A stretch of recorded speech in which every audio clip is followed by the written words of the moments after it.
আমাদের আবার একটা জার্নি আরম্ভ হলো দার্জিলিং। আমরা প্রথমে যাবো হচ্ছে আমার এই ভাই আর আমি যাচ্ছি, আর এই ছেলে টাকা দিচ্ছে। এরা পরীক্ষা বলে এবছর নিয়ে যাওয়া হচ্ছে না ওদেরকে। আর আমরা যাব প্রথমে হচ্ছে মানেভঞ্জন, তারপর বিজন বাড়ি থেকে দার্জিলিং থেকে 2 দিন থেকে চলে আসবো।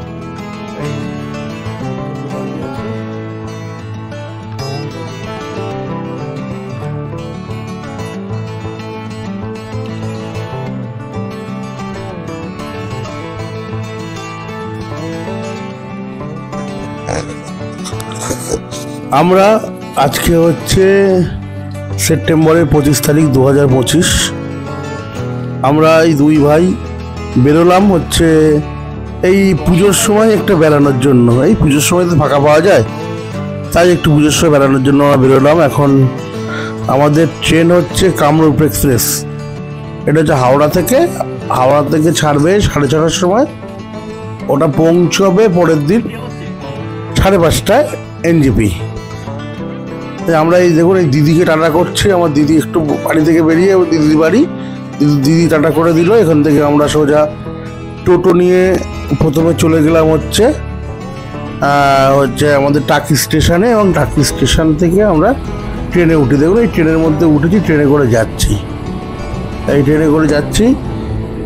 এই আমাদের যে ট্রেন এটা হচ্ছে শিয়ালদা পর্যন্ত যাবে, এবং এই শিয়ালদা থেকে আমরা আবার মেট্রোয় যাব। এই শিয়ালদা নেমেছি আমরা।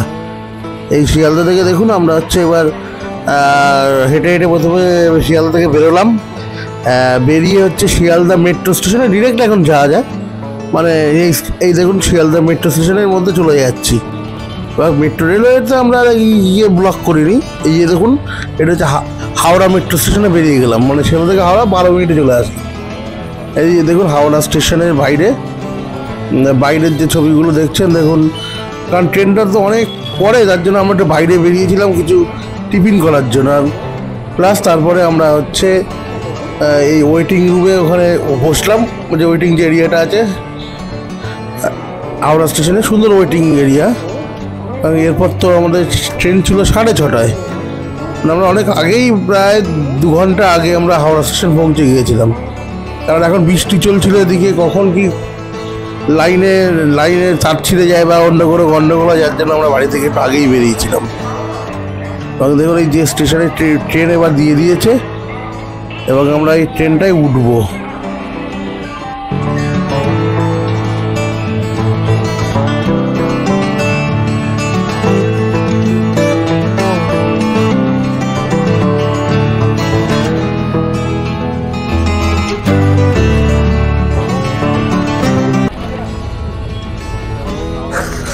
ট্রেনে আমরা উঠে গেছি। উঠেই না আমরা যে খাবার কিনেছিলাম সেই খাবারগুলো খেতে আরম্ভ করলাম কিছুক্ষণ পরেই।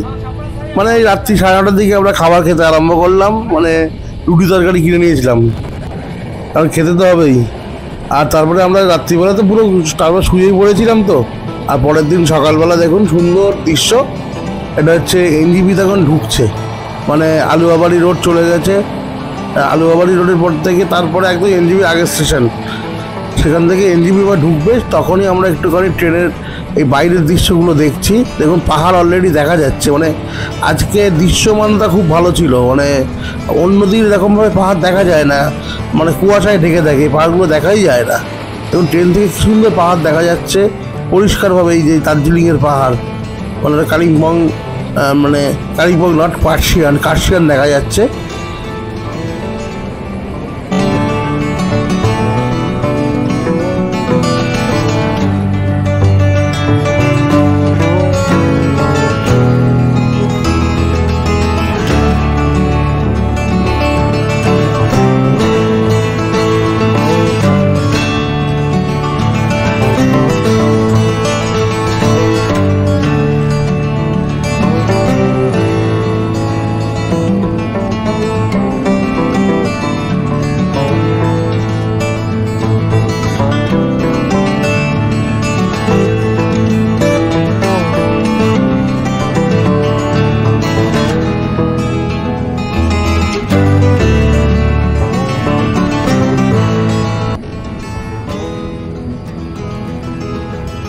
এই আমরা এই ট্রেনে করে আস্তে আস্তে এনজিবি এবার পৌঁছে গেলাম। পৌঁছে গিয়েই হচ্ছে একটা সুন্দর দৃশ্য, যেটা সহজে দেখা যায় না। মানে কাঞ্চনজঙ্ঘা দেখা যাচ্ছে এনজিবি স্টেশন থেকে। মানে ওয়েদার এত ক্লিয়ার না হলে এই কাঞ্চনজঙ্ঘা স্টেশন থেকে দেখার ভাগ্য হয় না। কারণ এই কাঞ্চনজঙ্ঘা দেখার জন্য আমরা কত উঁচুতে উঠি যে কাঞ্চনজঙ্ঘা দেখবো। তাও দার্জিলিংয়ে যতবার যাই বা গ্যাংটক যাই, অনেকবারই রাভা যাই, এই কাঞ্চনজঙ্ঘা দেখতে পাই না মেঘের জন্য। কিন্তু আজকে আমরা দেখতে পেয়েছি। আর এই এখন না এনজিবি স্টেশন থেকে বেরোনোটা খুব অনেকটা হাঁটতে হয়, কারণ নতুন করে রিনোভেশন হচ্ছে।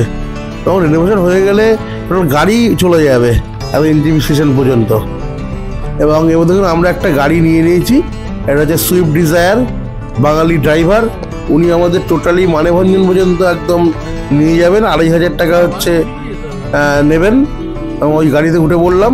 গাড়িটা খুব সুন্দর গাড়িও ছিল এবং চালিয়েছিলেন খুব ভালো। এই আমরা দেখুন চলছি এবং খুব ভালোই লাগছে পরিবেশটা, খুব গরমও নেই।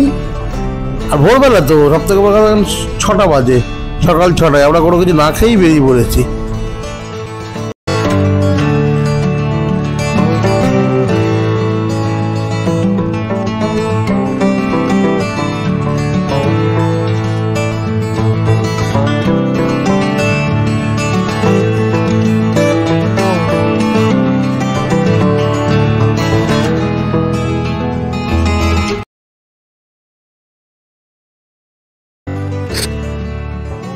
এই আমরা এখন দার্জিলিং যাচ্ছি হচ্ছে না, দার্জিলিংতে যাবো না, আমরা এখন ঘুম থেকে মানেভঞ্জন যাব, মানে দার্জিলিংয়ের রাস্তায়। আর এই একটু আপনাদের এতে বলে রাখি যে দার্জিলিং যাওয়ার এই 3টি রাস্তা আছে। একদিক থেকে আরেক দিক দিয়ে একটা, মোট 4টি রাস্তা আছে। মানে এই দিক দিয়ে গেলে মানে একটা হিলকাট রোড, একটা মানে যেটা হচ্ছে মেন রোড, যেটা হচ্ছে টোটালি দার্জিলিং মোড় থেকে আরম্ভ হয়ে একদম দার্জিলিং পর্যন্ত চলে গিয়েছে। এবং এই রোড বরাবর টয় ট্রেন গেছে। এবং এই রাস্তাটা বেশি মানে খাড়া না, সহজেই যাওয়া যায়, যার জন্য বাইকাররা এই রাস্তাটা বেশি বেছে নেয়। আর আমরা যাচ্ছি যেটা হচ্ছে রোহিণী রোড, এই রাস্তাটা খুব ভালো। এই রাস্তাটা সহজেই যাওয়া যায়। একটু উঁচু আছে, মানে খাড়া আছে, ব্যাকটা একটু বেশি আছে, কিন্তু অনেক কম টাইমে যাওয়া যায়। আর সব থেকে কম টাইমে যাওয়া যায় পাঙ্খাবাড়ি রোডটা, সেটা খুবই খারাপ, কিন্তু অনেকেই ওটা অ্যাভয়েড করে। গাড়িরও অসুবিধা হয়, যার জন্য পাঙ্খাবাড়ি দিয়ে যায় না। কিন্তু যতগুলোই রোড আছে, এই পাঙ্খাবাড়ি রোড, রোহিণী রোড সবই আবার কার্শিয়ান গিয়ে হিলকাট রোডের সাথে মিশে যায়। আর হিলকাট রোড, কার্শিয়ান থেকে কিন্তু হিলকাট রোড দিয়ে আমাদের ঘুম পর্যন্ত যেতে হবে, ওই টয় ট্রেন বরাবর। দেখুন আমরা এখন মানে ওই রোহিণী রোড দিয়ে যাচ্ছি। এছাড়াও কিন্তু আর একটা রোড আছে এই দার্জিলিং আসার জন্য, এই ঘুম পর্যন্ত আসার জন্য, যেটা হচ্ছে আপনার মিরিক হয়ে যে রাস্তাটা গেছে, যেটা মিরিক হয়ে, যেটা পশুপতি যে মার্কেট আছে নেপালে, তার উপর দিয়ে সোজা ঘুমে চলে যাওয়া যায়। গোপালধারা টি স্টেট দেখা যায়, মাঝে লেফটি জগৎ দেখা যায়। কিন্তু ওই রাস্তাও আমরা নেইনি, আমরা এই রোহিণী রোড দিয়ে এগিয়ে চলেছি। এবং রোহিণী রোডটা সত্যিই ভালো। আমি এর আগেও একবার গেছি, কিন্তু এবার যেন রাস্তাটা অনেক ভালো আছে। আগে কি ছিল, আগে এই রাস্তাই অত ভালো ছিল না। মানে একবার তো রোহিণী রোড খারাপ বলে হিলকাট রোডেই আবার ঢুকলাম, মানে বললো খুব খারাপ, যাওয়া যাবে না। আর দেখুন রোহিণী রোডে কি সুন্দর চারিদিকে সিনিক বিউটিটাও খুব ভালো লাগছে। হিলকাট রোডের থেকেও রোহিণী রোডের সিনিক বিউটি ভালো, কিন্তু আবার এর থেকেও মিরিক রোডের সিনিক বিউটি আরও ভালো। কারণ ওরা তো দুদিকে মানে খাত থেকে মাঝখানে শৈলশিলার ওপর দিয়ে রাস্তা করা মিরিক রোডটা, যার জন্য দুদিকেই খাত, দুদিকেই একটা ভ্যালি দেখতে পাওয়া যায়। এই আমাদের গাড়ি কিন্তু খুব স্পিডেই চলেছে। দেখুন এই যে ব্যাগগুলো দেখুন কেমন করে কতটা উঁচুতে উঠছে, প্রত্যেক ব্যাগে ভাবে উঠছে। মানে এই হচ্ছে রোহিণী রোড, যার জন্য অনেক ড্রাইভার অ্যাভয়েড করে, যারা আমাদের লোকাল ড্রাইভাররা। লোকাল মিনস হচ্ছে আমাদের কলকাতার ড্রাইভাররা রোহিণী রোডে যায় না, তারা ওই হিলকাট রোড দিয়েই যায়। আর ওখানকার ড্রাইভার রোহিণী কেন পাঙ্খাবাড়ি রোড দিয়েও চলে যায়। আর দেখুন এই এখন দৃশ্যমানটা মোটামুটি ভালোই আছে। আর এই আমরা দেখুন এই প্রথমে গিয়ে না এক জায়গায় গিয়ে এবার হচ্ছে লাঞ্চ করবো, লাঞ্চ না ব্রেকফাস্ট করবো, সেখানেই চলে এসেছি। এবং সেখানে আমরা একটু সকালবেলা প্রাকৃতিক কাজ আর হচ্ছে ব্রেকফাস্টটা করে নিলাম, নিয়ে আবার আমরা বেরিয়ে পড়লাম। আবার বেরিয়ে পড়ে দেখুন আমরা এই কাশিয়ানের কাছাকাছি এসে গেছি, এবং এই রাস্তাটা এখান থেকেই হচ্ছে আবার সেই হিলকার রোডে গিয়ে মিশবে। এইভাবে এই কতগুলো ব্যাগ ঘুরলেই মোটামুটি কাশিয়ান, মানে কাশিয়ানের কাছাকাছি পৌঁছে যাবো। এখানে একটা আই লাভ কাশিয়ান লেখা আছে, এটা আমরা দেখাতেও পারিনি। ব্রেকফাস্ট করে মানেভঞ্জনের উদ্দেশ্যে যাচ্ছি, তো ওই দিকে ব্রেকফাস্ট করলাম। আর আমাদের এই ড্রাইভার দাদা, নাম কি যাবে আপনার? নীলকমল। নীলকমল ভালো লোক খুব। ফোন নাম্বার দিয়ে দেবো ওখানে, আমি এতে ব্লগে দিয়ে দেবো। আমাদের ড্রাইভার বাঙালি দাদা ছিলেন, বাঙালি ড্রাইভার ভালোই হয়েছিল। আর দেখুন যেটা যদি কাঞ্চনজঙ্ঘা দেখা যাচ্ছে, ওই মানে সাদা মতন দেখা যাচ্ছে, গোল্ডেন কালারের। এবার এইটা ভালোভাবে আমরা আমরা ভালোভাবেই দেখতে পেয়েছিলাম, ছবিটা তো ভালো আসেনি। আর এই পাশ দিয়ে দেখা যাচ্ছিল কাঞ্চনজঙ্ঘা। এবং এবারই একমাত্র যেতে যেতে কাঞ্চনজঙ্ঘা, তার আগে হচ্ছে এনজিপি স্টেশন থেকে কাঞ্চনজঙ্ঘা সব দেখেছি। এবং যত যাচ্ছি আস্তে আস্তে এবার মেঘ আসছে। মানে আমার মনে হয় না যে দার্জিলিং বা মানে মানেভঞ্জনে গিয়ে আর কাঞ্চনজঙ্ঘা দেখতে পাবো। আস্তে আস্তে মেঘ চলে আসবে মনে হচ্ছে। আর দেখুন এই আস্তে আস্তে আমরা কাশিয়ানের কাছাকাছি চলে এসেছি, যেখান থেকে হিলকার রোডে মানুষের সাথে আবার মিলবে। এই দেখতে দেখতে হিলকার রোডের সাথে মিলে গেছে। মানে এবারে আমাদের যেটা ঢুকছে হচ্ছে কাশিয়ান শহরটা। এই কাশিয়ান শহর মানে একটা নস্টালজিক। আর এই পাশে tram line, toy train line. এবং এটাও একটা এই ধরনের ছবি, আমরা যে কোনো দার্জিলিংয়ের রাস্তা মানেই আমরা বুঝি যে পাশে টয় ট্রেন লাইন যাবে, এবং এটা হিলকার রোড মানেই হচ্ছে পাশে টয় ট্রেন লাইন থাকবে। দেখুন দেখতে দেখতে আমরা ঘুমে চলে আসলাম। এই এই স্টেশনটা দেখা যাচ্ছে পাশে, এবং ঘুম থেকে আমরা বাঁদিকে ঘুরে গেলাম, মানে সেই মিরিকের রাস্তায় ঘুরে গেলাম। মানে আমরা যেহেতু আর সোজা চলে গেলে আমরা সোজা দার্জিলিং চলে যেতে পারতাম। আর এই ঘুম মানে এই জায়গাটা সব থেকে উঁচু, এবং এদিকে মানেভঞ্জনও নিচুতে, আবার দার্জিলিংও নিচুতে। এবং এটা হচ্ছে একসময় পৃথিবীর সব থেকে উচ্চতম স্টেশন ছিল, টয় ট্রেন স্টেশন। মানে যে কোনো রেল স্টেশন হিসেবে উচ্চতম ছিল। কিন্তু এখন চায়নাতে একটা করে ফেলেছে, ব্রডগেজ লাইন উঁচুতে করেছে। আর যখন এই সেই মিরিক রোড ধরে আমরা চলেছি, এবং যেতে যেতে দেখো এই সময় খুব জ্যাম ছিল, এবং জ্যামেই আমরা প্রায় এখানে আধ ঘন্টা মানে 15 মিনিটের মতো জ্যামে আটকে থাকলাম। মানে এত গাড়ি, আর এইভাবে মানে করা মানে হ্যান্ডেল মানে তাকে মানে ড্রাইভিং করাও খুব ডিফিকাল্ট। এই ব্যাকের মুখে দাঁড়িয়ে পড়েছে এই গাড়িগুলো। দেখুন আমরা এই যেতে যেতে দেখবো লেপ্ট জগতের পাশ দিয়ে যাবো। আমাদের নামারও ইচ্ছা আছে। এই যে যখন লেপ্ট জগৎ চলে এসছে, লুচ্চে জগৎ, এখানে আমরা একটু নামলাম, নেমে একটু ফটোগ্রাফি করলাম। আর এই লেপ্ট জগতে ড্রাইভার সময় দিয়েছিল, ড্রাইভার উনি যিনি ছিলেন না, ভালো ছিলেন উনি, আমাদের এখানে প্রায় আধ ঘন্টার ওপর সময় দিয়েছেন যে লেপ্ট জগৎটা ভালো করে দেখার জন্য। মানে এখানে আগে টিকিট ছিল না, এখন দেখছি 1 বছর আগেও টিকিট ছিল না, এখন দেখছি একটা ছোট্ট ঘর করে টিকিট নিয়ে বসে গেছে। এবার কি করেছে, ভিতরটা অনেকটা পরিষ্কার করেছে আগের থেকে। আগে যেমন ওই গাছগাছালি ভর্তি ছিল, আর এখন দেখুন কি সুন্দর পরিষ্কার করেছে। এই আমরা এই ধুকছি পাইন গাছের শাড়ি, মানে এটাই তো লেপ্ট জগতের হচ্ছে মেন অ্যাট্রাকশন, এই যে পাইন গাছের শাড়ি। পরপর পাইন গাছ ন্যাচারালভাবেই হয়ে গেছে, আর দেখো কি সুন্দর লাগছে এই পাইন গাছগুলো। এবং আমরা এখানে খুব ভালো এনজয় করলাম, প্রচুর ফটো তুললাম, আরও ওপর পর্যন্ত গেলাম। কিন্তু বেশি দূর যেতে পারছিলাম না, কারণ কিছুদিন আগে বৃষ্টি হয়ে গেছে না, একটু কাদা আছে। কোথায় পিছন হয়ে যাবে, হয়তো পড়ে যাবো। যাওয়ার আগেই যদি পড়ে যাই তাহলে খুবই একটা খারাপ জিনিস হবে। তা আমরা এই লেপ্ট জগতের সৌন্দর্য উপভোগ করতে কিছু ফটো তুললাম। ওই দেখুন এখানে আমার ভাই আরও উঁচুতে উঠেছে, আমি বেশি উঁচুতে উঠিনি, ওখানে টাটা করছে। আর এখানে আরও অনেকজন আছে আমাদের সাথে, যারা গিয়েছিলেন রুদারা। ওখান থেকে আমরা আবার পথে চলতে আরম্ভ করলাম, এবং আমরা সামনে যেটা আসছে সেটা হচ্ছে সুকিয়া পোখরি। এই সুকিয়া পোখরি উদ্দেশ্যে আমরা যাচ্ছি এখন, সেই মিরিক রোড ধরে। আর মিরিক রোড মানেই তো সৌন্দর্যে ভরা, চারিদিকে পাইন গাছগাছালি ভর্তি, আর রাস্তার সিনিক বিউটি এর মতন আর কিছু আমি আর দেখিনি। এই মিরিক রোডের যা বিউটি হয়, তবু ভালো এখানে মেঘটা এবার ছিল না, নইলে এই রোড বানাই চারিদিকে মেঘ। এরকম এই রাস্তাটা, এই জায়গাটা হচ্ছে সুকিয়া বকরি বলে। মানে আমরা যদি এমনিও আসতাম, যদি মানে শেয়ার গাড়িতে আসলে আমরা ঘুম থেকে শেয়ার গাড়ি করে সুকিয়া বকরি আসতে হতো, এবং সুকিয়া বকরি থেকে আবার আপনাকে গাড়ি নিয়ে ডান দিকে দেখুন, সুকিয়া বকরি থেকে এবার ডান দিকে আমরা নেমে যাব, মানে 50 টাকা করে নেয়। আমরা হচ্ছে মানেভঞ্জনের দিকে যাব। প্রচন্ড জ্যাম। মানে আমরা যদি মানেভঞ্জন যদি একটা গাড়ি নিয়ে এসছি, আমরা যদি গাড়ি না নিয়ে আসতাম যদি, তাহলে আমরা হয়তো 200 কি 250 টাকা দিয়ে শেয়ার গাড়ি করে ঘুম পর্যন্ত আসতাম, কিংবা বাসে করে ঘুম পর্যন্ত আসতাম। আর ঘুম থেকে আবার শেয়ার গাড়ি করে আমরা সুকিয়া বকরি আসতাম, ওই 75 টাকা নিত। আবার তারপরে এই সুকিয়া বকরি থেকে আবার ছোট ছোট গাড়ি আছে, দেখুন এখানেই লেখা আছে, মানে এখান থেকে আর মনে হয় মানেভঞ্জন 7 কিলোমিটার, ওই যে লেখা আছে মানেভঞ্জন 7 কিলোমিটার। এই 7 কিলোমিটারের জন্য অমনি গাড়ি আছে ওদের, এই অমনি গাড়িগুলো করে আমাদের মানেভঞ্জন যেতে হতো।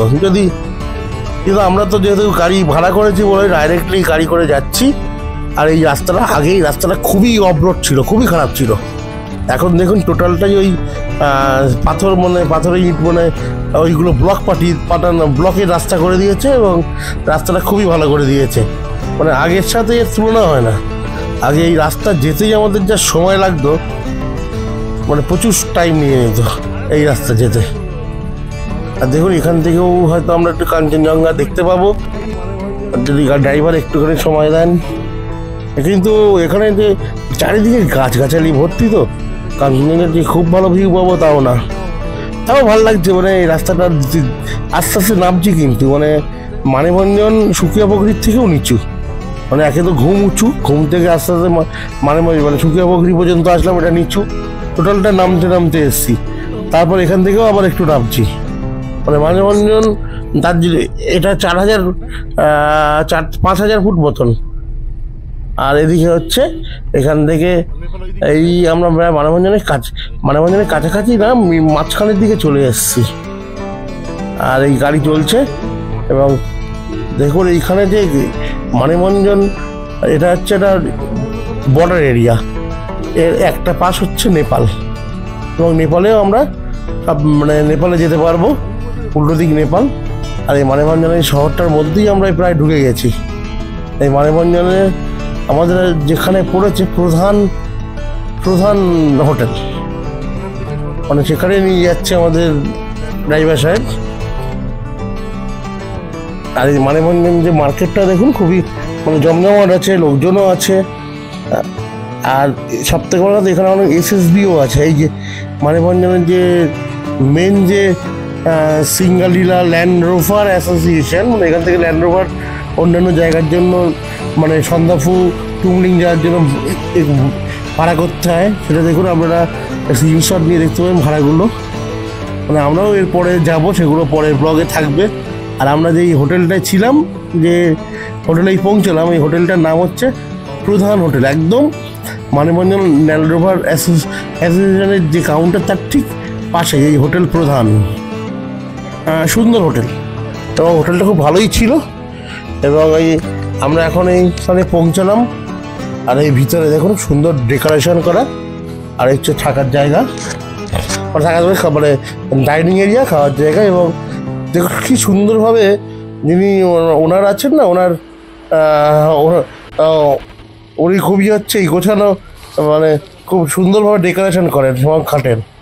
আর এই যে আমরা উপর থেকেই দেখছি ঘর যেটা ছিল আমাদের, এই ঢুকে পরেই একদম সামনে যে ঘর দিয়েছিল আমাদের, একটা ঘরে আমরা 4 জন ছিলাম। হোটেল ওনাদের কাছ থেকে হোটেল সম্পর্কে কিন্তু শুনে নিন, উনি আমাদের সব কিছু বলেছেন। এবং এইখানেই আমাদের এই ব্লগটা আজকে শেষ করলাম। ওনার এটা আছে হোটেল প্রধান ইন মানেভঞ্জন। তো মানে আমাদের হচ্ছে সব থেকে পুরনো 35 ইয়ার্স ওল্ড। 35 ইয়ার্স। আপনারা তো থেকেছেন, ভালো লাগলো। কেমন হয়েছে? ভালো, হ্যাঁ ভালো, খুব ভালো। Thank you.